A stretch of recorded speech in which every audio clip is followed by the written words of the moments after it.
اس کا بڑا مقصد، بنیادی مقصد یہ ہے کہ ساری دنیا کے سارے انسان اللہ کو پہچان کر اس سے محبت کریں۔ یہ بنیادی مقصد ہے اللہ کا اس کائنات کو تخلیق کرنے سے۔ میری اور آپ کی زندگی اگر اس ہدف کے علاوہ، بھائی ادھر توجہ بیان کی طرف، فہد بھائی خاص طور پہ آپ کے اسٹائل چینج نہیں ہو رہے ابھی، تو یہ انسان کی پیدائش کا بنیادی مقصد ہے کہ انسان دنیا میں آ کے دنیا کی نعمتوں میں پڑھ کر بنانے والے کو بھولتا ہے، جس نے بنایا ہے اس کو یاد نہیں رکھتا، نہ اس سے محبت کرتا ہے، نہ اس کے احکامات کو فالو کرتا ہے، اپنے آپ کو اس کے حوالے نہیں کرتا، اس کی وجہ سے اپنا بھی نقصان کرتا ہے اور دوسروں کا بھی نقصان کرتا ہے۔ کتنی چھوٹی سی بات ہے بھائی کہ پورے کے پورے دین میں داخل ہو جاؤ، اور دین میں داخل ہونے کا طریقہ کیا ہے؟ جب آپ کسی سے محبت کرتے ہیں تو اس کے حکم کو ماننے میں، فالو کرنے میں آپ کو ٹینشن نہیں ہوتی، بلکہ مزہ آنا شروع ہو جاتا ہے، بشرطے کہ اس سے محبت ہو۔ اب مسئلہ یہ ہے کہ اللہ نے جو احکام دیے، ان احکام میں سے ہم صرف اسلام کے ان حکموں کو فالو کر رہے ہیں جو ہمارے کلچر کا حصہ بن چکے ہیں۔ جہاں کلچر نہیں ہے تو وہاں اسلام بھی نہیں ہے، اتنا ہی فالو کیا جا رہا ہے جتنا کلچر آپ کو پرمیشن دیتا ہے۔ یہ والا چلے گا نہیں اللہ کے ہاں۔ یہ تو کوئی غیر مسلم ہوگا نا، وہ بھی کلچر کی وجہ سے اتنے اسلام کو فالو کر لیتا ہے جتنا مسلمان کر رہے ہیں۔ غیر مسلم کیوں ہیں؟ کلچر کی وجہ سے، وہ اپنے کلچر کو چھوڑنے کے لیے تیار نہیں ہے۔ تو میں اور آپ بھی اگر اپنے ماحول کو، اپنے کلچر کو چھوڑنے کے لیے تیار نہ ہوں تو پھر ہم میں اور غیر مسلم میں فرق کیا رہ گیا؟ تو ہم بہت تیزی سے دیکھ رہے ہیں کہ جس چیز کو لوگ برا سمجھنا چھوڑ دیں، تو پھر وہ سوسائٹی میں بری رہتی نہیں ہے۔ سوسائٹی کو خدا بنایا ہے، سوسائٹی اچھا کہہ رہی ہے تو ٹھیک ہے، سوسائٹی برا کہہ رہی ہے تو برا ہے۔ وہ یورپ امریکہ میں، مغربی دنیا میں کیا ہوا ہے؟ وہاں سوسائٹی ہی کو تو خدا بنایا ان لوگوں نے۔ کلچر جس چیز کی پرمیشن دیتا ہے ٹھیک ہے۔ یورپ کے بعض کنٹریز ایسے ہیں جہاں پردے کو برا نہیں سمجھا جاتا، وہ دلیل یہ دیتے ہیں کہ یہ بھی ایک کلچر ہے، ایز اے کلچر ہم اس کو بھی ایکسپٹ کریں گے۔ اگر کوئی عورت پردہ کرنا چاہے ٹھیک ہے، نہ کرنا چاہے تو بھی ٹھیک ہے، تو کلچر ہی ہو گیا نا پھر وہ۔ اللہ تعالیٰ الحمد سے لے کے والناس تک کتنی نعمتیں اپنی بیان کر رہے ہیں، کس قدر نعمتیں بیان کی ہیں۔ الم تروا کیف خلق اللہ سبع سماوات طباقا وجعل القمر فیہن نورا وجعل الشمس سراجا۔ دیکھتے نہیں ہو اللہ نے تم پر کیسے آسمان بنائے ہیں، کائنات کو کیسا محفوظ کیا آسمانوں کے خول میں، اور تمہارے لیے چاند بنایا، تمہارے لیے سورج بنایا۔ الم تر الی ربک کیف مد الظل۔ دیکھتے نہیں ہو کیسے سورج طلوع ہوتا ہے، لمبے لمبے سائے۔ قبضنا الینا قبضا یسیرا، سایوں کو ہم اپنی طرف سمیٹنا شروع کرتے ہیں اور تپتی ہوئی دھوپ ہو جاتی ہے، پھر کیسے اس دھوپ کو ختم کر کے سایوں کو لمبا کرنا شروع کرتے ہیں۔ اور جعل لکم اللیل لباسا، رات کو اندھیرا بنا دیا، دن کو روشنی بنا دیا۔ یہ سارے تغیرات اس کائنات میں آٹومیٹیکلی نہیں ہو رہے، کوئی ذات ہے جس نے یہ سارا نظام چلایا ہے، تو اس کو کیوں نہیں مانتے، اس سے محبت کیوں نہیں کرتے؟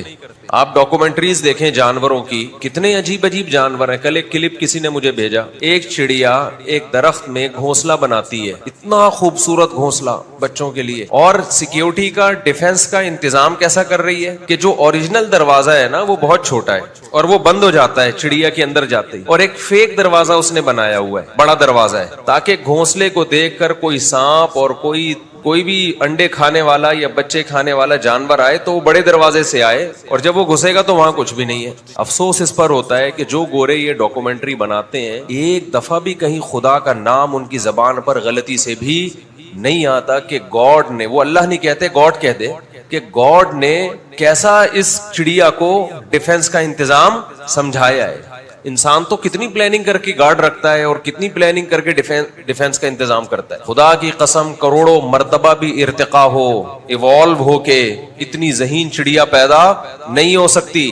یہ اس چڑیا کے، اس پرندے کی طاقت اور قدرت کی دلیل نہیں ہے۔ کیا الفاظ ہیں قرآن کے، لا تسجدوا للشمس ولا للقمر، نہ سورج کو سجدہ کرو نہ چاند کو۔ سجدہ کا مطلب اس کی تعظیم کو مان لینا بھی تو ایک نوعیت کا سجدہ ہے نا۔ مشرکین سورج کو سجدہ کیوں کرتے تھے؟ وہ کہتے تھے یہ ہماری خدمت کر رہا ہے اس لیے ہم سجدہ کریں گے۔ اللہ نے کہا یہ خدمت نہیں کر رہے، کر وہ رہا ہے جس نے ان کو بنایا ہے۔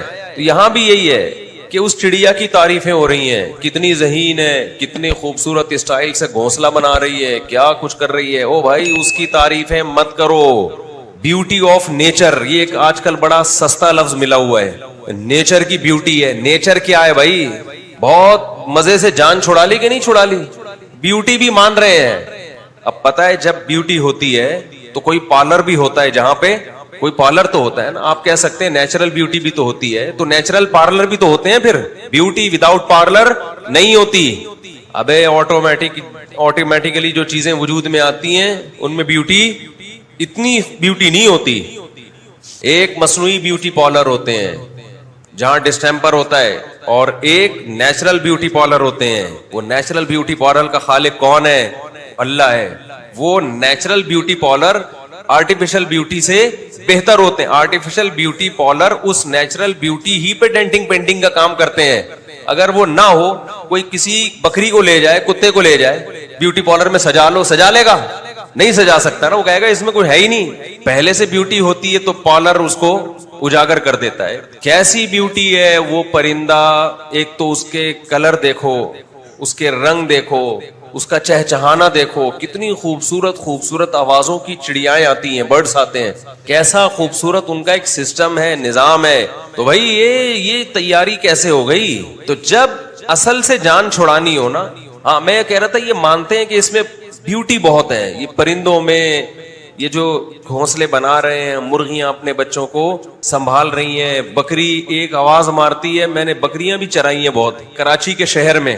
یہ میں اس لیے وضاحت کر رہا ہوں کہ آپ سمجھیں گے مفتی صاحب شاید کسی گاؤں دیہات میں رہا کرتے تھے. یہیں ہم نے شوق پورے کیے ہیں. بکری کیا کرتی ہے, آپ اس کے بچوں کو لے کے گھومو, بچے دائیں بائیں ہو جائیں گے, شام کے وقت ایک آواز مارتی ہے, جیسے ہماری مائیں مارتی تھی نا شام کے وقت آواز, چلو چلو بچوں شاباش مغرب کا ٹائم ہو رہا ہے, گھر چلو. بکری ایک مخصوص آواز نکالتی ہے اور اس کے بچے جہاں بھی ہوں ایک دم اچھلتے کودتے ایک دوسرے سے ریسنگ کرتے ہوئے ماں کے پاس پہنچتے ہیں کہ اماں کا واپس جانے کا ٹائم, ہم جو انجوائے کرنے کے لیے نکلے تھے نا پارک میں, ٹائم کیا ہو گیا ہے, ختم, چلو. ایک ایک چیز اللہ کی قدرت اور اللہ کے وجود کی دلیل ہے. کوئی ہے جس نے اس کائنات میں, ان جانوروں میں, انسانوں میں ایسا حسن اور ایسی مینجمنٹ کو پیدا کیا. اب مان لیتے کہ وہ خالق ہے, وہ اللہ ہے, وہ گاڈ ہے, کوئی بھی نام دے دو اس کو, مانو تو صحیح کوئی ہے, لیکن یعرفون نعمت اللہ ثم ینکرونہا. قرآن کہتا ہے سب کچھ مانگ کے بھی کیا کرتے ہیں, مان کے بھی ایسا بن جاتے ہیں جیسے ہمیں پتا نہیں ہے. تو اب یہ ان کی مثال ایسے ہے کہ مقتول جو ہے نا, مقتول بڑی خاندانی مثال ہے. ایک لاش ملی آپ کو کسی علاقے سے, قتل کے نشانات ہیں اس کے اوپر. اب آپ ڈر گئے کہ میرے اوپر الزام نہ آ جائے قتل کا, کیونکہ آپ کے علاقے سے ملی, آپ کے گھر کے قریب سے ملی, اور اتفاق کی بات ہے قتل بھی آپ نے ہی کیا. انکوائری ہو رہی ہے اس کو قتل کس نے کیا. آپ نے کہا کہ اگر میں نے فلاں کا نام لیا لوگ نہیں مانیں گے, فلاں کا نام لیا لوگ نہیں مانیں گے, فلاں کا نام لیا لوگ نہیں مانیں گے. تو آپ نے اس قتل کا الزام مقتول پہ ڈال دیا. کس پہ ڈال دیا؟ کہ اس مقتول نے خود اپنے آپ کو قتل کیا ہے, جبکہ خودکشی کے کوئی آثار وہاں موجود نہ ہو. جان چھڑانے کے لیے یہ بہت اچھا بہانہ. اب مقتول سے کون جا کے پوچھے گا بھائی تو نے کیا ہے یا اس نے کیا ہے؟ مقتول بول سکتا ہے کیا؟ تو ملحد لوگوں نے جو خدا کے منکر ہیں انہوں نے کیا کیا, اس کائنات میں جب بیوٹی دیکھی, سمجھ میں نہیں آ رہا یہ بیوٹی کس کے کھاتے میں ڈالیں, کہ کس نے اتنا حسن اس کائنات میں کس نے پیدا کیا. شہد کی مکھی کو کس نے سکھایا کہ پھلوں کا رس چوس کے ایسا بہترین شہد تیار کر. اور اللہ تعالیٰ نے نا شہد کی مکھی کو دیکھ کر, اللہ کو معلوم تھا ایسے لوگ پیدا ہوں گے جو کہیں گے یہ اتفاق سے بس یہ ایسی چیز نکال رہی ہے. تو اللہ نے اس الزام کو دور کرنے کے لیے پورا ایک شہد کی مکھی کو ایک خاندان دیا, ایک ملکہ مکھی, مزدور مکھیاں, پورا ایک سیٹ اپ ہے, مینجمنٹ ہے, پوری ایک کمپنی ہے جس میں مینیجر بھی ہے, ملازمین بھی ہیں, لیٹ آنے والے کی سزا بھی ہے, اور جو زیادہ گروتھ ریشو بڑھ رہا ہے تو اس کو کنٹرول کرنے کا, نر جب شہد کی مکھی میں بڑھتے ہیں نا ان کو قتل کرنے کا انتظام ہے. ماحول خراب کریں گے کیونکہ شہد کی مکھیوں میں 4 شادیوں کا رواج نہیں ہے. نر جیسے ہی بڑھے گا ان کو پتا ہے بھائی مسائل کھڑے ہوں گے ہمارے لیے, نہیں سوری الٹا کہہ دیا, ان میں 4 شادیوں کا رواج ہے. ان کو پتا ہے یہ اتنے سارے نر اور فیمیل کم پڑ گئی تو یہ لڑیں گے آپس میں, فیمیل زیادہ رہنی چاہیے, نر مارکیٹ میں کم رہنے چاہیے, تو مار دیتی ہیں نروں کو. بھائی اتنے نر ہم نے کیا کرنے ہیں, اب ہم نے 8-10 مرغیاں میرے پاس, 8-10 مرغیاں ہیں, اگر میں اتنے ہی نر مرغے لا کے رکھ لوں تو لڑیں گے نا آپس میں, تو ہم 2-3 مرغوں سے زیادہ ہونے نہیں دیتے. جیسے ہی ہوا کاٹ کے کھا گئے ہم اس کو. اب آپ کہیں گے کس وقت کاٹ کے کھاتے ہو, یہ ٹائم ہم آپ کو نہیں بتائیں گے, کیونکہ اگر ہم نے آپ کو ٹائم بتا دیا کہ اس وقت ہمارے یہاں مرغا ذبح ہوتا ہے تو آپ ہمیں کاٹ کے کھا جاؤ گے. سب لوگ آ جائیں گے نا, ہمیں بھی چاہیے ایک بوٹی. تو مرغے جب زیادہ ہوں گے تو ہم کیا کر دیں گے, باقی مرغوں کو کاٹ کے کھا جائیں گے. کس وقت کاٹیں گے وہ ٹائم نہیں میں بتانا چاہتا, یہاں سے بات شروع ہوئی تھی, کیونکہ اگر بتا دیا تو پھر آپ ہمیں کاٹ کے کھا جاؤ گے کہ صاحب ہمیں کیوں نہیں کھلایا آپ. ہمارے ایک دوست تھے, بعض لوگ بڑے گھننے گھننے ٹائپ کے سے ہوتے ہیں, بڑے اچھے دوست تھے, وہ سمجھ نہ جائے کہ ان کی بات ہو رہی ہے. ان کو میں اپنا پنجرا دکھا رہا تھا نا, مولانا صاحب تھے, وہ ہمارے بڑے پیارے دوست ہیں, بہت پرانی دوستی 15-20 سال کی. آئے دیکھ رہے تو بیٹھ کے کہنے لگے اگر یہ والا آپ کاٹ کے ہمیں کھلا دیں, سیریسلی کہہ رہے تھے, یہ والا اگر آج دعوت ہو جائے. میں نے کہا بیٹھیں, ٹھیک تشریف رکھیں. بہت اچھا لگا آپ ہمارے یہاں تشریف لائے. میں نے کہا بھائی ایک دودھ پتی ذرا کڑک سی ان کو بنا کے پلاؤ, اور کھانا بھی آپ ہمارے ساتھ کھائیے گا. میں نے کہا ایک ذرا بریانی لے آؤ ان کے لیے, ان کی توجہ وہاں سے ہٹانے کے لیے, ان کی توجہ وہاں سے ہٹانے. تو میں نے کہا یار اسٹائل دیکھو یار, اتنی محنت سے مرغا پالا ہے بھائی, ہے بھائی بریڈنگ کے لیے, اور دل آیا تو اسی مرغے پہ آیا ہے, کتنے آرام سے کہہ رہے ہیں اس کو کاٹ کے ہمیں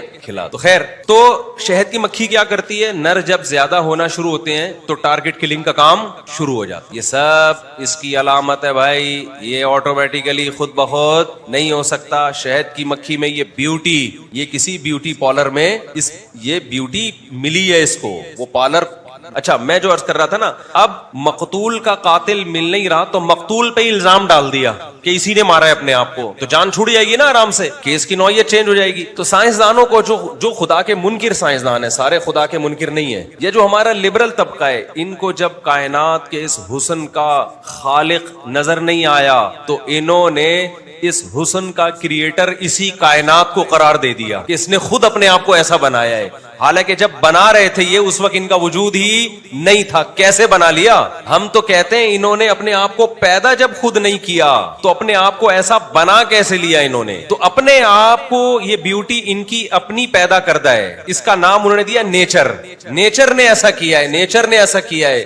بھائی نیچر تو خود مخلوق ہے, وہ خالق تھوڑی ہے. نیچر کا کوئی کریٹر ہے, نیچر خود یہ سب کچھ نہیں کر سکتی. کوئی ہے جس نے پرندے کو سکھایا ہے کہ چھوٹا دروازہ جو سچی مچی والا ہے وہ کوئی اور ہے, اور سانپ اور بچھو کو دھوکہ دینے کے لیے بڑا دروازہ کوئی اور ہے. اور آگے چلتے ہیں, مگر یہ سب انہوں نے خود اپنے آپ کو ایوالو کر کے یہاں تک پہنچے ہیں. بڑے بڑے سوالات ہوتے ہیں. آپ سمندر میں مچھلیوں کو دیکھیں, کچھ مچھلیاں ایسی ہیں جو بہت سست ہیں. دیکھو جو جانور سست ہوتا ہے نا قدرتی, یہ قدرتی میں اس لیے کہہ رہا ہوں کہ ہم لوگ وہ مخلوق ہیں جو قدرتی سست نہیں ہے, باقاعدہ ہمیں سست بنایا گیا ہے. کسی کو ماں باپ کی طرف سے سست بنایا جاتا ہے, کسی کو کلچر سست بنا دیتا ہے. ہم اتنے سست ہیں کہ ہم صبح اٹھ کے سب سے پہلے پتہ ہے کیا کرتے ہیں؟ آرام کرتے ہیں.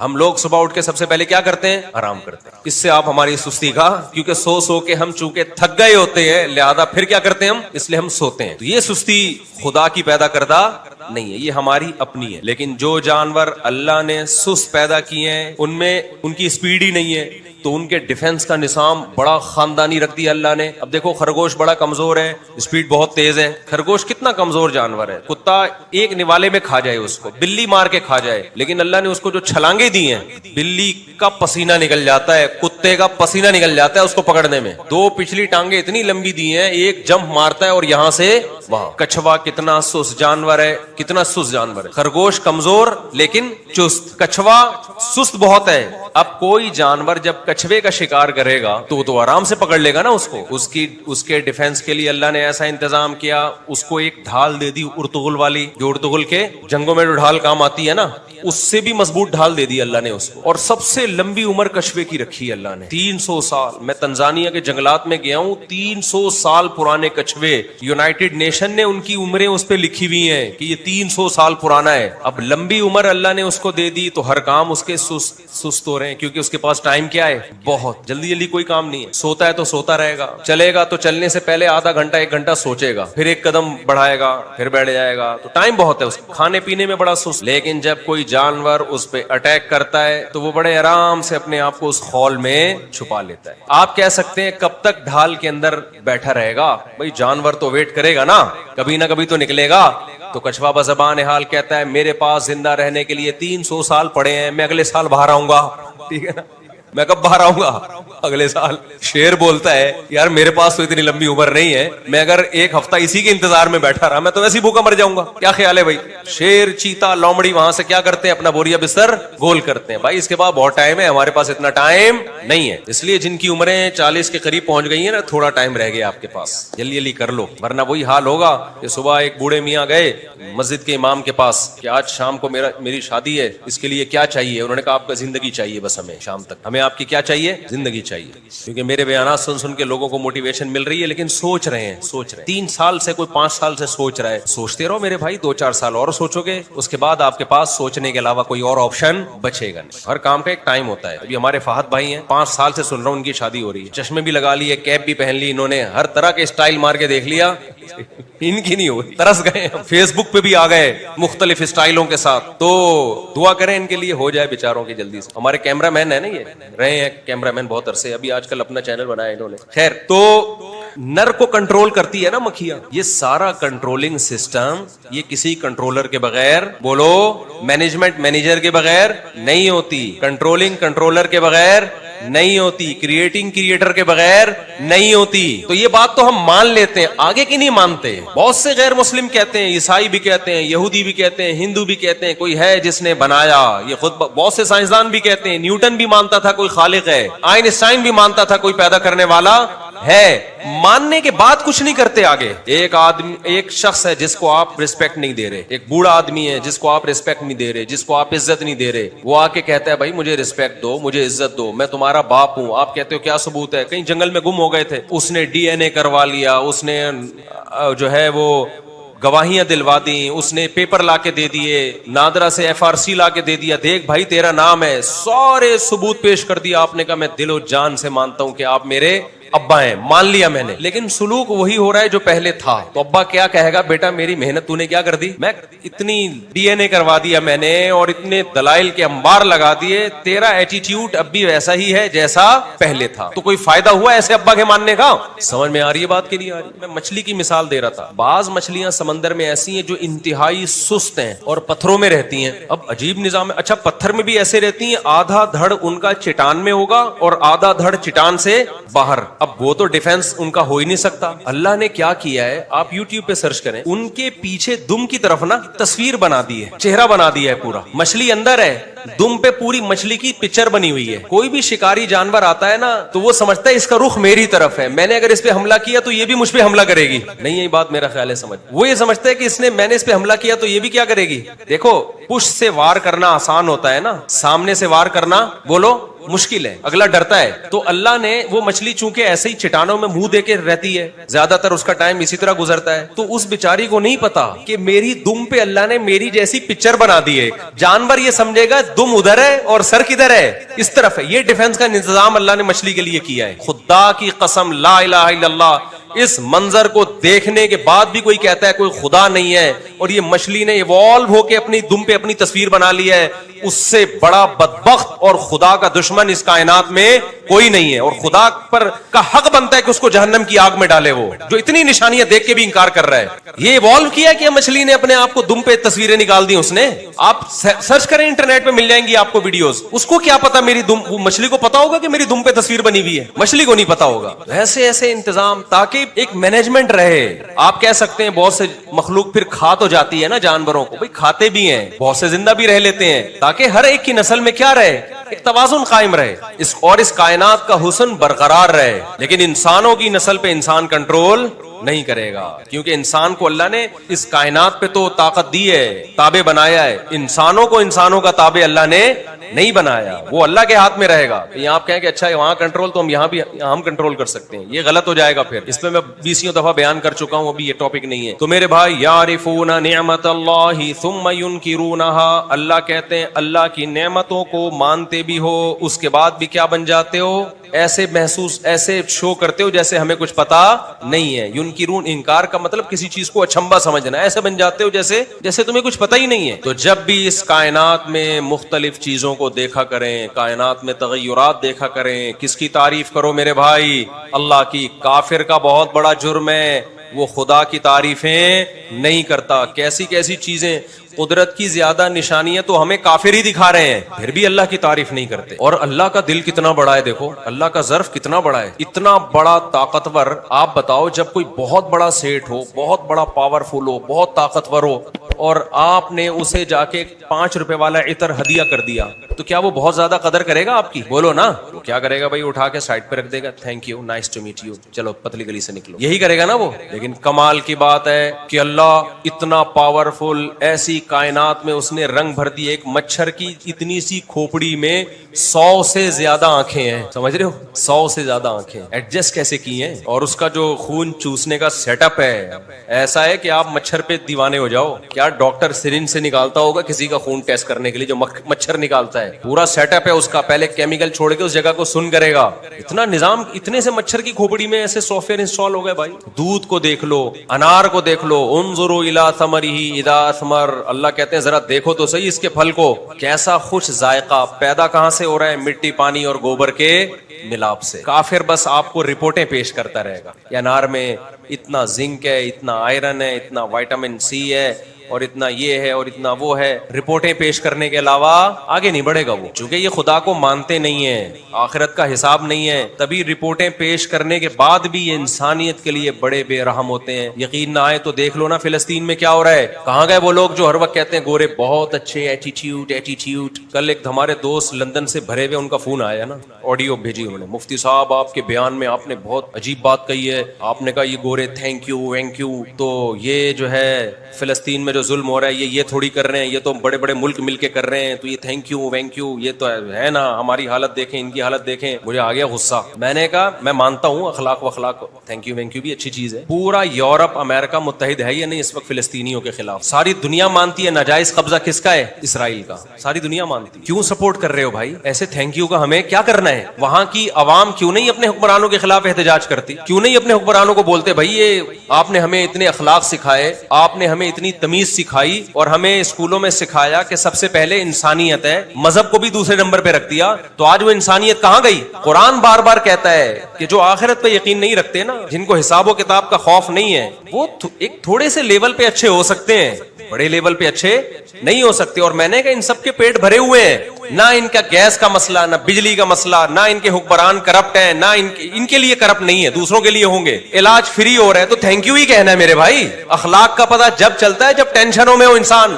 ہماری والی ٹینشن ہے ان کو دو، پھر میں دیکھتا ہوں انگریز کے منہ سے کتنے تھینک یو نکلتے ہیں. اور انگریز کو ایک ہفتے کے لیے یہاں چھوڑ کے تو دیکھو، تھینک یو کا لفظ اس کی ڈکشنری سے ہمیشہ کے لیے نکل جائے گا. ایک دن آئے گا جب پاکستان سے جائے گا وہ کوئی کہے گا نا تھینک یو، وہ ڈکشنری میں دیکھ رہا ہوگا یار تھینک یو کا مطلب کیا ہوتا ہے. جو ایشیائی ملکوں کا، غریب ممالک کا حال کیا ہے ان لوگوں نے، اس کے بعد ہم ابھی بھی اگر مسکرا رہے ہیں، یہ ہمارا ظرف ہے، ہمارا حوصلہ ہے. جو فلسطین کی خبریں ڈیلی آ رہی ہیں یوٹیوب پہ آپ دیکھ رہے ہو، بتاؤ اس کے بعد انسان کا دیواروں سے سر مار کے رونے کا نہیں دل کرتا؟ یہ تمہارے ساتھ ہوتا تو ہم دیکھتے کہ تم کیسے برداشت کرتے.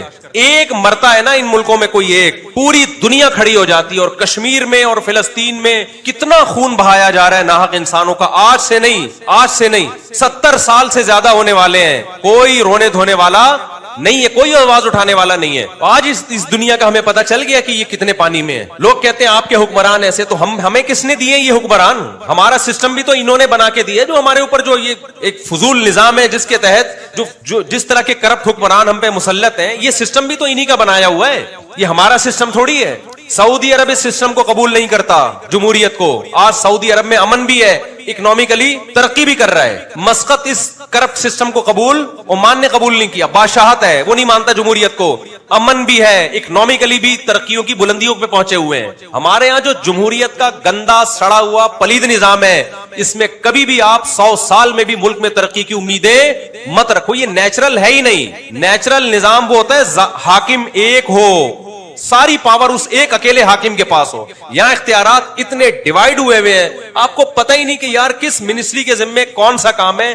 ہم تو ایک گٹر کے ڈھکنوں کو رو رہے ہیں نا. ہمیں مجھے اب تک نہیں پتا چلا یہ گٹر کے ڈھکن ذمہ داری کس کی ہے. میں گورنر کو ذمہ دار ٹھہراؤں یا کسی وزیر کو ذمہ دار ٹھہراؤں یا کے ایم سی والوں کو ذمہ دار ٹھہراؤں, یہی نہیں پتا چلتا. پھر کے ایم سی والے کے کسی خاص شخص کے پاس آپ جاتے ہو, کہتے ہو یہ تو اس کو فنڈ ملا تھا, وہ کھا کے بھاگ گیا, میرا کیا قصور ہے. اب ہمیں کیا پتا اس کو فنڈ ملا ہے کہ اس کو فنڈ ملا ہے. کوئی کے ایم سی کا بندہ ہے جو سارے گٹر کے ڈھکن کراچی کے کھا گیا ہے. وہ کراچی کے جتنے گٹر کے ڈھکن ہیں 2-4 بندوں نے مل کے کھائے ہیں. اب آپ اندازہ لگاؤ, اس میں تم کہو کہ فلسطین کے لیے ہمارے حکمران آواز کیوں نہیں اٹھا رہے. بھائی جو گٹر کے ڈھکن کھا کے بیٹھے ہوئے ہیں, آپ کیا سمجھتے ہیں ان میں اتنی پاور ہوگی کہ وہ اسرائیل سے لڑیں گے جا کے؟ یہ گندا سڑا ہوا نظام, اس میں تو 2-4 کوئی اچھے آ جائیں تو بس ان کی سیوا کر لیا کرو بیٹھ کے. ہم بھی تلاش کر رہے ہوتے ہیں, اچھے لوگ بھی ہیں الحمدللہ, لیکن ان کے ہاتھ پاؤں بھی بندے ہوئے ہیں. ابھی الحمدللہ کوئی اس میں حرج نہیں ہے. سندھ کے جو بھی موجودہ گورنر ہیں, کیا نام ہے ان کا, بڑے اچھے آدمی ہے کامران ٹیسوری صاحب. میں پرسنلی ان سے ملا ہوں, علماء کی ملاقات, بہت نر قسم کا آدمی ہے وہ. لیکن بھائی اس سسٹم میں ہاتھ پاؤں ایسے بندے ہوئے ہیں, آپ ایک لمٹ تک جا سکتے ہیں, اس سے آگے آپ بولو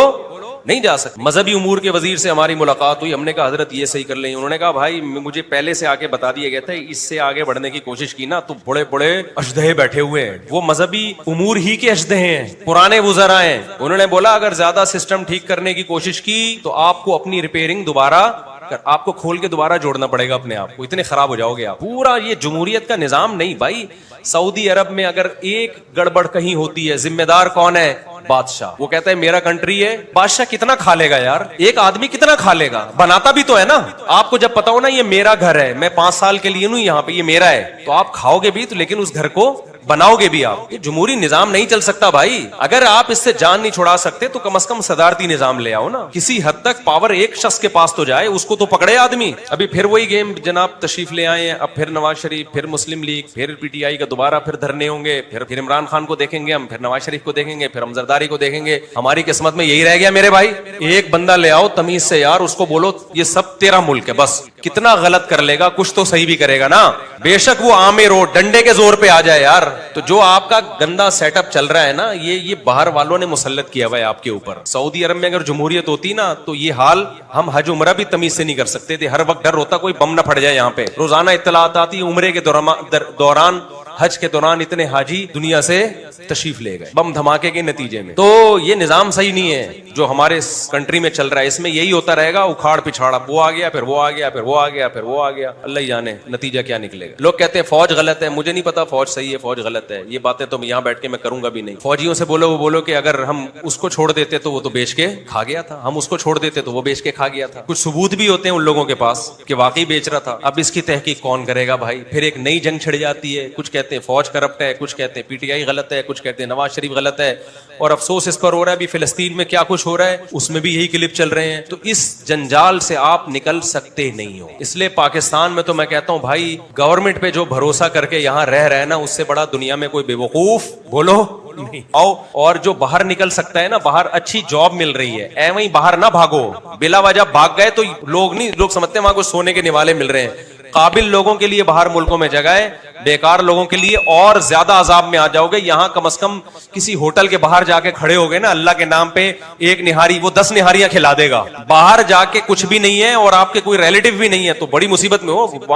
میں نے بھی مسقط میں چائے پی, ناشتہ کیا نا, کتنے پیسے کہتے 300 سکے, 300 پیسے. بڑا خوش ہو گیا, 300 صرف پیسے. پتا چلا وہ 300 پیسے یہاں کے 300-400 روپے بن رہے ہیں. سمجھتے ہو کہ نہیں سمجھتے؟ ایک ایک چائے تمہیں پتا چلے گا. تو وہاں کوئی ہے قابلیت, کوئی ہے صلاحیت تو پھر ضرور جاؤ, بلکہ فائدہ ہوگا. ڈالر بھیجو گے یہاں پہ تو ملک کو بھی فائدہ ہوگا. خیر کہاں سے کام, جلدی جلدی کلابازیاں کھا کے جاتے رہتے ہیں. جلدی سے بات کو سمیٹ کے ختم کروں میں.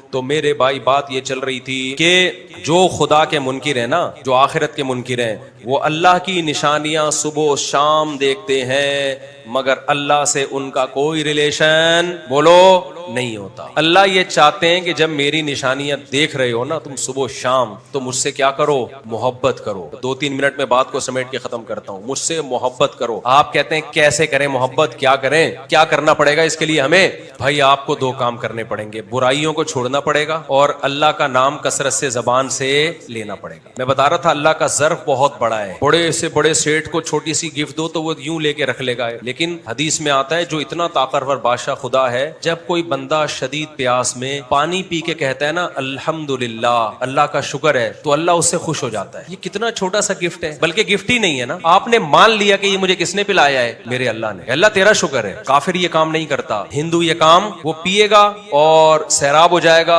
اور ایک رپورٹ پیش کرے گا کہ شدید پیاس میں اتنے گلاس پانی پینے سے پیاس بجھ جاتی ہے, اور جب پانی ہماری باڈی میں جاتا ہے تو بلڈ کو یہ فائدہ ہوتا ہے اور یہ چیزیں ہوتی ہیں. اس سے پتہ چلتا ہے کہ واٹر ہماری صحت کے لیے بہت مفید. اور مزید رپورٹ پیش کرے گا کہ اس کمپنی کا پانی پیا کریں, اس کمپنی کا پانی نہ پیا. اس سے آگے نہیں بڑھے گا.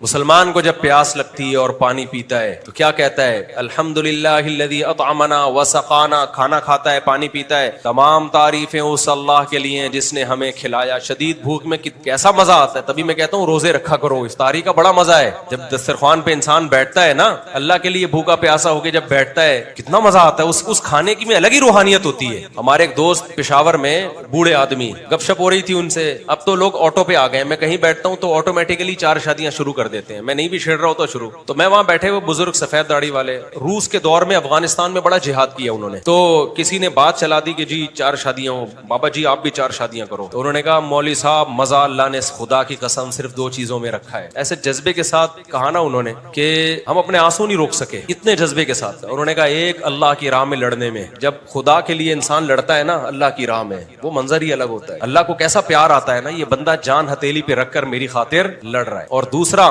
کہا جب شدید بھوک اور پیاس میں افطاری کا دسترخوان لگاؤ, اس وقت جو کھانے میں مزہ آتا ہے وہ مزہ اور اللہ کی راہ میں لڑنے میں مزہ, اس کے علاوہ دنیا کی کسی تیسری چیز میں مزہ نہیں ہے. میں نے کہا بالکل صحیح کہا, بالکل صحیح. افطاری میں بڑا مزہ ہے. کیسا مزہ آتا ہے بھوکا پیاسا. ویسے بھی آپ بھوک پیاس میں کھاؤ, وہ روحانیت تھوڑی آتی ہے اس میں, روحانیت تھوڑی آتی ہے. تو جب کھاؤ, جب پیو, جب نعمتوں سے لطف اندوز ہو, فوراً کس کی تعریف کرو؟ اللہ کی. اے اللہ ہم اس قابل نہیں, ہمارے کون سے ایسے اعمال ہیں جو ہمیں پیاس میں ٹھنڈا پانی ملے میرے بھائی؟ ہم نے کیا کیا اللہ کے لیے؟ اے اللہ تیرا فضل ہے, تیرا احسان ہے, تیرے احسانات میں نعمتوں میں ڈوبے ہوئے ہیں, جو تو ہمیں بھوک میں کھلاتا بھی ہے اور پیاس میں پلاتا بھی ہے, اور یہی نعمت کافی ہے. اس شکر کا فائدہ یہ ہوگا ڈپریشن سے نکلو گے. میرے پاس بحریہ ٹاؤن میں پلاٹ کیوں نہیں ہے, میرے پاس گاڑی کیوں نہیں ہے, میرے پاس یہ کیوں نہیں ہے؟ او بھائی شدید پیاس میں تجھے پانی مل رہا ہے, جس دن یہ پانی بند ہوا نا تو سارے پلاٹوں کو تو بھول جائے گا. شکر ادا کر, تیری صحت ہے, پانی پی رہا ہے تو, بھوک میں تجھے کھانا مل رہا ہے,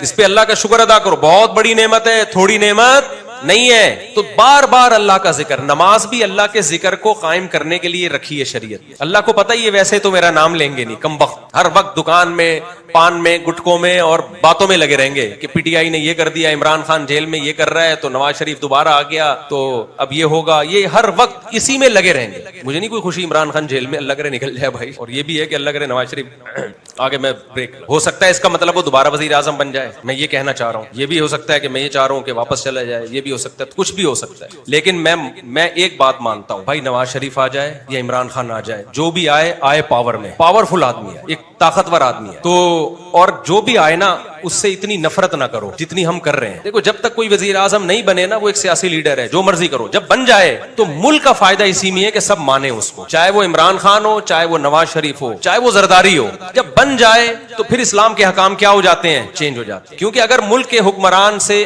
آپ کو لگاؤ نہیں ہوگا, میں نے عربوں میں دیکھا ہے جتنے مرضی ہوں, کوئی اپنے بادشاہ کے خلاف ایک لفظ استعمال نہیں کرتا. جو غلط پالیسیاں بادشاہ کی ہوتی ہیں, علماء بادشاہوں سے بند کمرے میں ملتے ہیں, محبت سے ان کو سمجھاتے ہیں, اس سے خیر پیدا ہوتی ہے. یہ نظام اگر سعودی عرب میں ہونا کہ جو بھی بن رہا ہے دوسرا آگے ٹانگیں کھینچ رہا ہے, لانتے کر رہا ہے, تو اپنی زبانوں کو کنٹرول کرو میرے بھائی, اس سے ملک کو کبھی بھی فائدہ نہیں ہوتا. جو بھی آ جائے یار, جب آنے کے بعد ہمارا کون ہوگا؟ وہ وزیر اعظم ہوگا. جب بن گیا تو جو تمہارا باپ جس کو بنا دیا مان لو نا, پھر ہمارا باپ ہے بس. ملک کو دیکھو میرے بھائی, شخصیتوں کو مت دیکھو. غلط ہے کسی کو جیل میں بھیج دینا, کسی کو جیل سے نکال دینا, ہم نہیں مانتے, لیکن جب بن جائے تو پھر ملک کو, ہم نے کنٹری کو دیکھنا ہے. کنٹری کی خیر اسی میں ہے کہ جو آئے گا بھائی آئے گا, کوئی نہ کوئی تو آئے گا. جو آئے گا تو اس کو ماننا پڑے گا, ورنہ ملک کا تو اگر سارے اسی طرح خلاف ہو جائے بھائی, ملک کا بیڑا غرق ہو رہا ہے. تو خیر, ہم اللہ نے نماز کو کیوں رکھا ہے میرے بھائی؟ اپنی یاد قائم کرنے کے لیے. تو بار بار اللہ کا ذکر کرنے سے اللہ کی محبت کی چنگاری دل کے اندر پیدا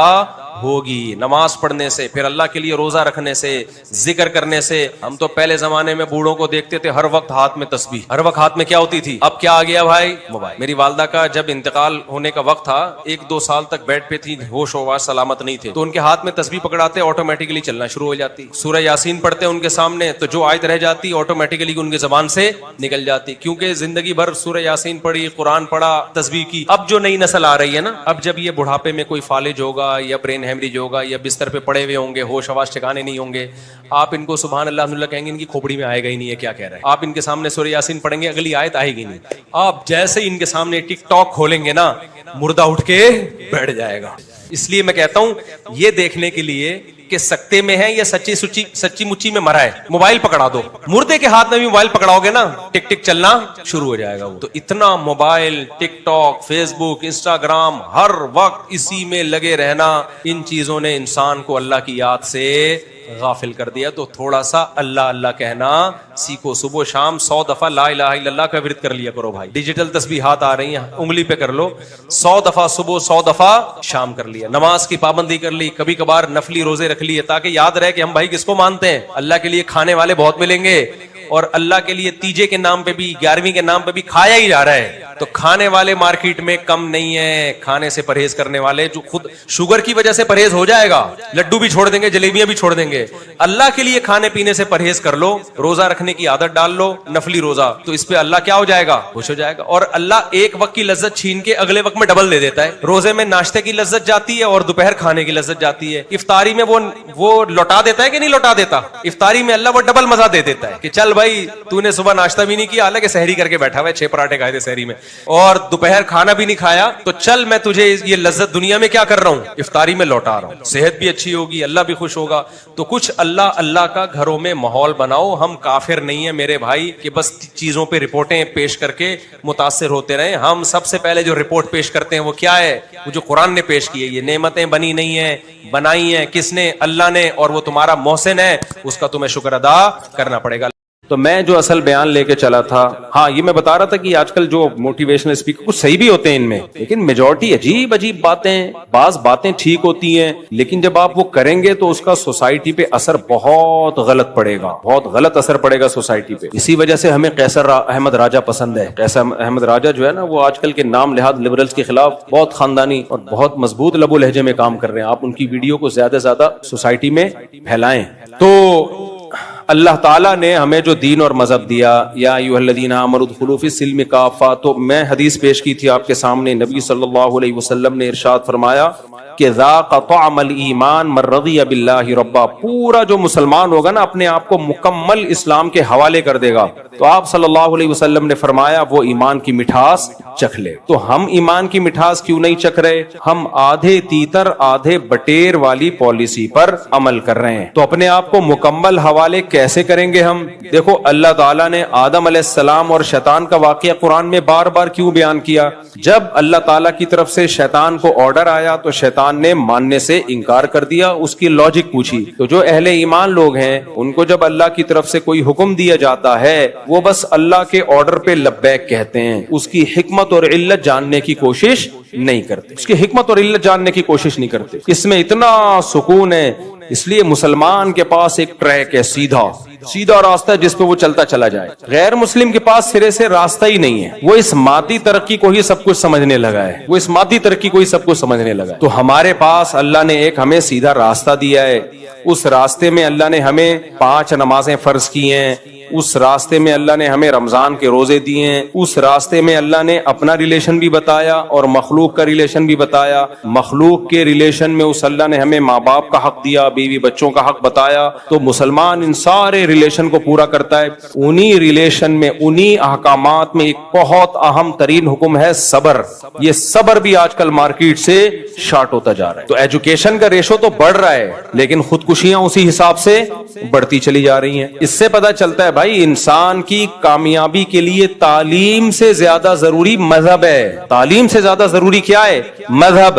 دیکھو اگر ہمیں کوئی غم پہنچتا ہے, اللہ ہم سب کو غموں سے محفوظ رکھے, یا تو وہ غم ہماری حماقت سے ہوگا یا کسی قدرتی حادثے کا نتیجہ ہوگا. دونوں میں سے ایک ہی بات ہو سکتی ہے نا. اگر قدرتی حادثہ ہے, یہ اللہ کی طرف سے, اللہ نے کیا فرمایا صبر کرنا ہے. نیک لوگ صبر کرتے ہیں. ہمارے حضرت مفتی رشید احمد صاحب رحمہ اللہ تعالی فرمایا کرتے تھے کہ دینداری کو ناپنے کا طریقہ ہو نا, کسی کی دینداری ناپنی ہے کہ کتنا دیندار ہے. جیسے بخار کبھی کسی کو ہوتا ہے تو ماتھے پہ ہاتھ رکھ کے بعض دفعہ پتہ نہیں چلتا, ویسے ہی ماتھا بعض دفعہ دھوپ سے گرم ہو رہا ہوتا ہے. ایکسپرٹ تو بتا سکتا ہے لیکن عام آدمی دھوکہ کھا سکتا ہے. تو فرماتے تھے کہ بخار چیک کرنے کے لیے تھرمامیٹر لگاؤ گے پتہ چل جائے گا بھائی یہ دھوپ سے ماتھا گرم تھا یا واقعی سچی مچی میں اس کو بخار تھا. تو ہمارے حضرت مفتی رشید احمد صاحب رحمہ اللہ تعالی بڑے اللہ والے بزرگ تھے, اللہ ان کی مغفرت کرے, ان کے درجات کو بلند کرے. وہ فرماتے تھے کسی کو ناپنے کے لیے کہ یہ سچی مچی کا دیندار ہے یا صرف دینداروں والا گیٹ اپ اختیار کیا ہوا اس نے, یہ ناپنے کے لیے کہ غم میں اس کی کیا کنڈیشن ہوتی ہے, پریشانی میں کیا حالت ہوتی ہے اس کی. میں اس میں ایک اور جملہ ایڈ کر لیتا ہوں, خوشی میں کیا کیفیت ہوتی ہے. جو بے دین لوگ ہیں خوشی میں اترانے لگتے ہیں, اپنی اوقات بھول جاتے ہیں. اچھا ایک اور بات یہاں پہ, بعض دفعہ آدمی کو کوئی خوشی ملتی ہے اپنی اوقات بھولتا نہیں ہے, لیکن دوسرا اس کے بارے میں بدگمان بلا وجہ ہو رہا ہوتا ہے کہ یہ اپنی اوقات بھول گیا. تو یہ جو دوسرا ہے نا یہ بہت پس ذہنیت کا ہوتا ہے. علماء کے پاس پیسہ آتا ہے نا, ان کی دل کی کیفیت تبدیل نہیں ہوتی. جب پیسہ نہیں تھا تو بھی ٹھیک ہے, آ گیا تو بھی ٹھیک, لیکن بلا وجہ بعض لوگوں کو جیلس ہو رہے ہوتے ہیں. اب ان کے پاس پیسہ آ گیا تو یہ بگڑ گئے ہیں, اب ان کے پاس پیسہ آ گیا تو یہ پاگل ہو گئے ہیں. حالانکہ نہیں ہوئے ہوتے پاگل, وہ ان کو لگ رہا ہوتا ہے کیونکہ ان کا اپنے بارے میں خیال ہوتا ہے کہ ایسا کیسے ہو سکتا ہے کہ پیسہ آنے سے پہلے بھی دل کی وہی حالت ہو, پیسہ آنے کے بعد بھی. تو ان کی مینٹل لیول سے اوپر کی چیز ہوتی ہے, یہ ان کو سمجھ میں نہیں آ رہا ہوتا. آج ایک نے کمنٹس میرے خلاف لکھے ہوئے تھے, یہ پہلے بڑے غریب ہوتے تھے, لوگوں سے پیسے مانگ مانگ کے تو کھانا آتا تھا ان کے یہاں. کسی نے لکھا آپ ان کو پرسنلی جانتے ہیں؟ اس نے کہا ہاں جانتا ہوں. میں نے کہا پھینک رہا ہے, لمبی لمبی پھینکنے دو. اللہ کا شکر ہے ہم نے زندگی میں کبھی کسی کے سامنے ہاتھ نہیں پھیلائے. اور میں لوگوں سے کہتا ہوں جب میں مشہور نہیں تھا نا زیادہ خوش تھا, سمجھ رہے ہو, جن یہ بیٹھے ہوئے نا 2006 میں میں مشہور تھا نہیں تھا. پرانے لوگوں سے پوچھو جن کے زمانے کی ٹرینیں بندوق, استغفر اللہ, یعنی جو ماشاءاللہ رفیع بھائی ہمارے جوان ہیں, 2006 میں جب ہم یہاں آئے کیا حالت تھی ہماری. اس وقت بھی پھدکتے پھرتے تھے کہ نہیں پھرتے تھے. کبھی آپ نے چین سے بیٹھا ہوا دیکھا؟ ہاں وقتی طور پر کبھی کسی بات پہ غصہ آ جا ہوا ہو, وہ تو ہر آدمی کو آتا ہے, اس وقت ٹینشن میں ہوتا ہے. نارملی تو ٹھیک خوش ہی تھے نا الحمدللہ. تو ہر آدمی کو مولویوں سے کچھ ذاتی بغض ہے لوگوں کو. بھائی مولوی کو تمہاری زندگی سے کچھ لینا دینا نہیں, اللہ کا پیغام تم تک پہنچا رہا ہے, کوئی ڈنڈا لے کے مسلط تھوڑی کر رہا ہے. تمہیں سمجھ میں آ جائے مان لو, نہیں سمجھ میں آئے مت مانو. لوگ کہتے ہیں یار یہ حلال یہ حرام, تو یہ پھر یہ لوگ ہماری ذاتی زندگی میں دخل اندازی کرتے ہیں. بھائی ذاتی زندگی میں نہیں کرتے, ہم جنرلی اصول بتاتے ہیں, تو لوگوں کو پھر چڑ ہوتی ہے, پھر مولاناؤں کے خلاف ہوتے ہیں. یہ خوب سمجھ لو جس طرح سے میں نے فیملی پلاننگ والوں کی دھجیاں اڑائی ہیں نا اور خاندانی نظام کو پروموٹ کرنے کی کوشش کی ہے, اللہ سے پناہ مانگتا ہوں میں, لیکن یہ این جی اوز میرے پیچھے ضرور پڑی ہوئی ہوں گی. ان کا بس چلے کوئی نہ کوئی اسکینڈل بنا کے, اللہ بچائے, یہ لوگ ڈالنے کی کوشش کریں گے, کیونکہ یہ نیچ حرکتوں پہ اترتے ہیں. ان کے پاس جب نظریاتی طور پہ جواب نہیں ہوتا نا تو شخصیات پہ کیچڑ اچھالتے ہی ہے. تو میں تو اس کے لیے ذہنی طور پہ تیار رہتا ہوں کہ کچھ بھی کر سکتے ہیں, اللہ بچا, اللہ سے پس پناہ مانگتا ہوں میں. امریکہ میں ایک مولانا صاحب تھے, 15 سال پہلے بیوی کو ڈیورس دی تھی انہوں نے, میاں بیوی میں علیحدگی ہو گئی. 15 سال کے بعد ان کی بیگم نے کہیں کیس کیا, 15 سال پرانا. اب جو این جی اوز تھی نا جو مولویوں سے چڑتی ہیں, انہوں نے 15 سال پرانے کیس کو اٹھا کے ایسا چلایا ہے کہ یہ آدمی بیوی پہ ظلم کرتا تھا, یہ کرتا تھا, وہ کرتا تھا, اتنا ذلیل کیا بیچارے کو. اور یہ نہیں بتا رہی کہ بیوی کے ساتھ جس سے ڈیورس ہو گئی. تو یہ پروپیگنڈے کے ماسٹر ہوتے ہیں, یہ لوگ کچھ بھی کر سکتے ہیں. اور ان کا تیروں کا رخ سب سے زیادہ مولویوں کی طرف ہے, اور عام مولویوں کی طرف نہیں. جو نماز کی ترغیب دے گا اس کی طرف نہیں, زکات کی ترغیب دینے والے کی سے ان کی کوئی دشمنی نہیں ہے, حج کی ترغیب دینے والے سے ان کی کوئی دشمنی نہیں ہے. ان کی دشمنی بندے سے ہے اور میرے جیسے مولویوں سے ہے, جو عورت کو کہہ رہے ہیں کہ شوہر کی سربراہی مانو, جو عورت کو کہہ رہے ہیں نسل بڑھانا تمہاری فطری اور مذہبی ذمہ داری ہے, گھر سنبھالنا تمہاری ذمہ داری ہے, عورت کے پاس ڈیورس کا حق نہیں ہے. یہ جو مولوی اس طرح کی باتیں کر رہے ہیں نا, ان کی کیونکہ کروڑوں اربوں روپے خرچ کر رہے ہیں خاندانی نظام کو توڑنے پر, تو جو مولوی خاندانی نظام کو جوڑنے کی بات کرے گا آپ کیا سمجھتے ہو اس کو ہی چھوڑ دیں گے ایسے ہی؟ یہ تو اب تک اللہ نے بچایا ہوا ہے مجھے. کوئی ویک پوائنٹ ان کے ہاتھ میں آیا, انہوں نے رائی کا پہاڑ بنا کے پیش کرنا ہے, رائی کا پہاڑ بنا کے. سمجھ رہے ہو کہ نہیں سمجھ رہے؟ آپ نماز روزے کی ترغیب دیتے رہو, دینی چاہیے, علماء دیتے ہیں الحمدللہ, لیکن این جی اوز کو اس سے کوئی دشمنی بولو نہیں ہوگی, کوئی دشمنی نہیں ہے. کیونکہ ان کی توپوں کا جو رخ ہے نا وہ سارا رخ ہے ہمارے فیملی سسٹم کو ڈسٹرائے کر دو, تباہ کر دو. اور وہ کیسے ہوگا؟ عورت کو مرد کے مقابلے میں لا کے کھڑا کر دو. بس آزادی آزادی کی بات کرو, وہ بھی آزاد, فلاں بھی آزاد, بہو ساس سسر کی خدمت سے آزاد. اب دیکھو آج ایک اسکینڈل آیا ہے کہ ایک سسرال نے بہو پہ ظلم کیا, اب اس کو مار دیا, پتہ نہیں کیا کیا, تو اس پہ خاتون نے ری ایکشن ریکارڈ کروایا ہے برقعے میں, نقاب میں آ کے کہہ رہی ہیں جب ہماری سوسائٹی میں یہ سکھایا جائے گا کہ بہویں ساس سسر کی خدمت کریں اور ان پر لازم ہے تو یہی حشر ہوگا. او بھائی ہماری سوسائٹی میں صدیوں سے بہویں ساس سسر کی خدمت کرتی ہیں, ایسے واقعات کروڑوں میں ایک ہوتے ہیں. اس ایک واقعے کی بیس پہ آپ نے کہہ دیا کہ بہو ساس سسر کی خدمت ہی نہ کرے. جب گھروں میں رہتے ہیں تو چھوٹوں پر بڑوں کی خدمت لازم ہے یا نہیں ہے؟ یہی تو ہماری سوسائٹی کی خوبصورتی ہے. آپ کی ماں کہہ رہی ہے بہو کو پانی لے کر آؤ, وہ نہیں لے کر آئے پانی, کیسے برداشت کر لو گے آپ؟ ہاں جہاں ظلم ہو رہا ہے, حد سے زیادہ کام لیا جا رہا ہے, وہ غلط ہے, اس کو تو سب 100 دفعہ غلط کہا جاتا ہے. ایک واقعہ ہوگا اس کو رائی کا پہاڑ بنا کے, بھائی ایسے واقعات بھی تو ہوتے ہیں نا کہ شوہر نے بیوی کے چہرے پہ تیزاب ڈال دیا, ہوتے ہیں کہ نہیں ہوتے؟ یہ ظلم ہوتا ہے. اب آپ کو اس سے پتا چلتا ہے کہ شوہر ہونا ہی نہیں چاہیے. بھائی صحیح نہیں پتا چلتا. آپ کا شوہر نہیں ہوگا تو آپ یہ نہیں سب کو شوہر لیس بنانے کی کوشش مت کرو. مرد عورتوں پہ ظلم کرتے ہیں, نہیں کرتے بھائی, 99% محبت کرتے ہیں, اور 99% عورتیں بھی اپنے ہسبینڈ سے محبت کرتی ہیں. 1% کی وجہ سے سب کو برباد مت کرو. ہر آدمی منجن بیچ رہا ہے جس کا جو تو میں آپ سے کہہ رہا تھا کہ این جی اوز یہ جو یا فیمنسٹ عورتیں ہیں, ان کو میرے بھائی آپ کے نماز روزے والے بیانات سے کوئی ایشو بولو نہیں. کروڑوں اربوں روپے خرچ ہو رہے ہیں میرے بھائی, کروڑوں اربوں روپے خرچ ہو رہے ہیں نسل روکنے پر, اور ان زیادہ تر یہ کے پی کے میں خرچ ہو رہے ہیں. تبھی کے پی کے میں تو میرا بیان ہی یہی ہوتا ہے, بیان یہی. تو یہ میرے بہت بڑے دشمن ہیں, یہ کچھ بھی نکالیں گے, کچھ بھی نکالیں گے, یہ لطیفے بھی بنائیں گے, یہ ان کو کچھ مل نہیں رہا ابھی. اللہ نہ کرے میرا ذرا سا گھر میں اختلاف ہو جائے اور میڈیا پہ آ گیا تو پھر دیکھو یہ کیسے اچھالتے ہیں. ہر آدمی کا ہوتا ہے, ابھی تک ہے نہیں لیکن ہو سکتا ہے, اللہ بچائے, علیحدگی بھی ہو سکتی ہے, کوئی چانس نہیں ہے انشاءاللہ علیحدگی کا. ایک مثال دے رہا ہوں, فوراً انہوں نے میڈیا کی زینت بنانا ہے, فوراً میڈیا کی زینت بنانا ہے, تو یہ توپے لے کے کھڑے ہوئے میرے خلاف. کچھ ملے تو ہم تو ایک بات کے قائل ہیں, ذاق طعم الایمان, ایمان کا ذائقہ وہ چکھے گا جو اللہ کو اللہ اور رسول کو رسول مانے. ہم عورت سے کہتے ہیں پردہ کرو, کیوں؟ کس کا حکم ہے؟ اللہ کا. بس اللہ کے حکم کے آگے ختم. اب کوئی کتنی مرضی دلیلیں دے ایکچولی کر کے ہٹا ہے. اللہ نے عورت کو حکم دیا گھر سے باہر نکلے حجاب لے, ختم. دیا کہ نہیں دیا حکم؟ اللہ نے عورت کو حکم دیا دیور سے بھی, اب آپ لوگ کو تکلیف شروع, دیور سے کیا کرے؟ پردہ کرے, ختم. اب ساس کہہ رہی ہے کہ نہیں ایکچولی ہمارے گھر کا ماحول خراب ہو رہا ہے, وہ منہ ادھر کر کے بیٹھی ہوئی ہے. بھائی جو بھی ہو رہا ہے آپ کے گھر کا ماحول, اللہ کا حکم ہے. بھابھی دیور سے منہ سے یعنی بول کیوں نہیں رہے, کیا کرے گی؟ پردہ کرے گی. آپ کو سالی سے فری ہونے کی اجازت نہیں. میں پنجاب میں تھا تو ایک صاحب نے کہا کہ وہ مولوی صاحب جو ہے وہ ایک صاحب ہیں اپنی سالی کو لے کے آ رہے ہیں سفر میں. سالی, میں نے کہا سوالی وہ مولوی صاحب ہو کے سالی کو لے کے آ رہے ہیں تو جائز نہیں ہے. کہہ رہے نہیں ایکچولی کو مولوی صاحب بھی شریف آدمی, ان کے سالی بھی. میں نے کہا بھائی شریف کی کیا بات ہے, آپ غیر محرم کے ساتھ سفر کر ہی نہیں سکتے, ختم. تو یہ تو لبرل لوگوں کی باتیں, آنکھیں صاف ستھری ہیں اور ہمارے دل صاف ہیں اور ہم گندی سوچ کے, تمہاری باتیں. ہمیں جب اللہ رسول نے کہہ دیا یہ محرم یا نامحرم, ہمارے لیے سوچنے کا آپشن بولو.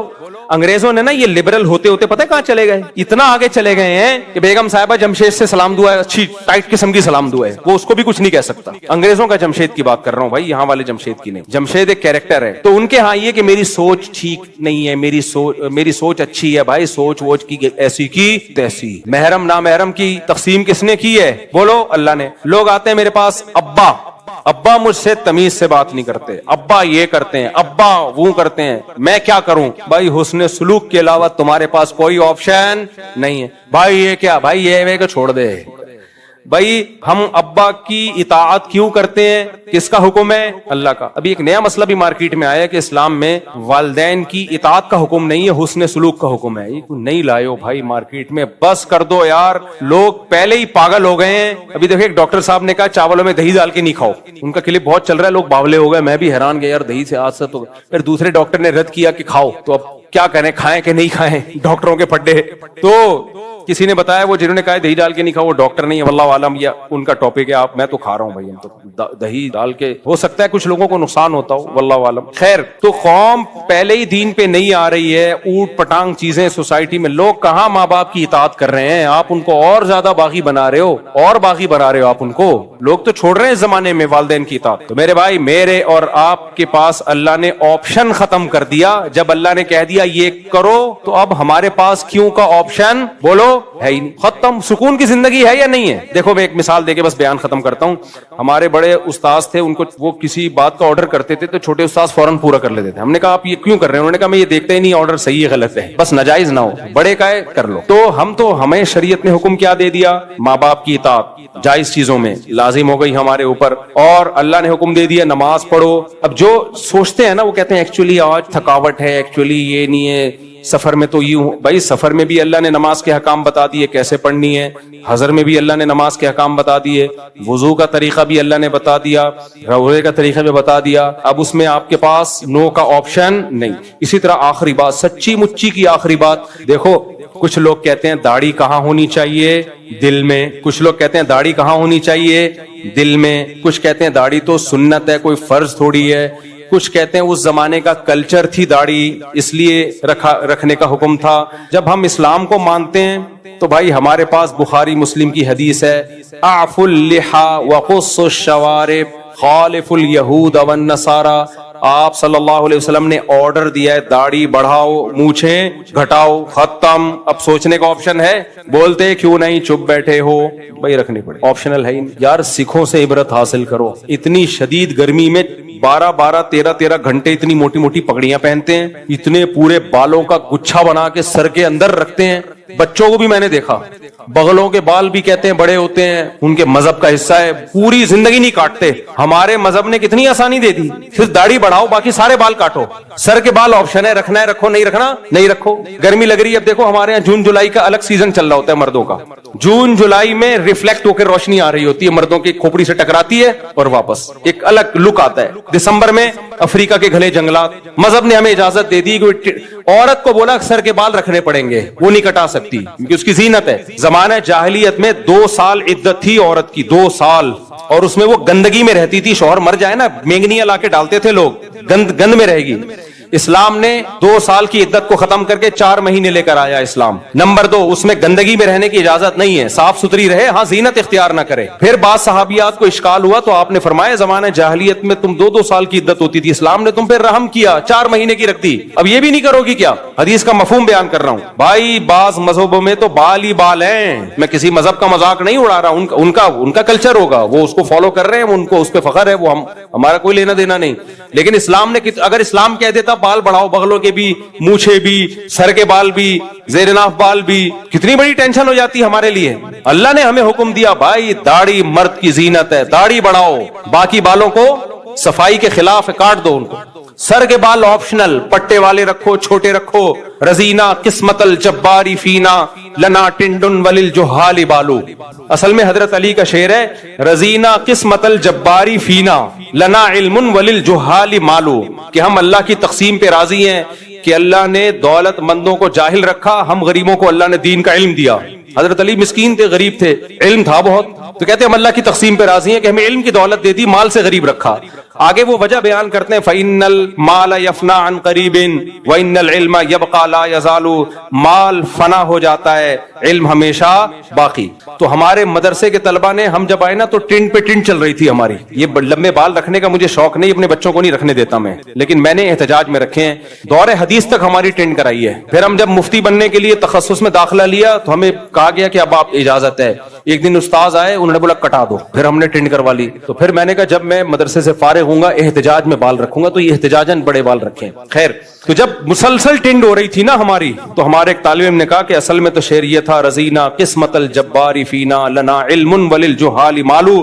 تو کہتے ہیں ہم اللہ کی تقسیم پہ راضی ہیں, لنا ٹنڈن وللجہال بالو, کہ ہماری یہ ٹنڈ اور جاہلوں کے سر پہ بال. مدرسے کے طلبہ جو علم حاصل کر رہے ہیں ٹنڈ, اور جو علم حاصل نہیں کر رہے بال. آگے تسلی کے لیے اس طالب علم نے کہا فَإِنَّ الْبَالَ يَفْنَى عَنْ قَرِيبٍ, بال ان قریب ختم ہو جاتے ہیں. وَإِنَّ الْٹِنْڈَ يَبْقَى لَا يَزَالُ, ٹنڈ کبھی بھی ختم نہیں.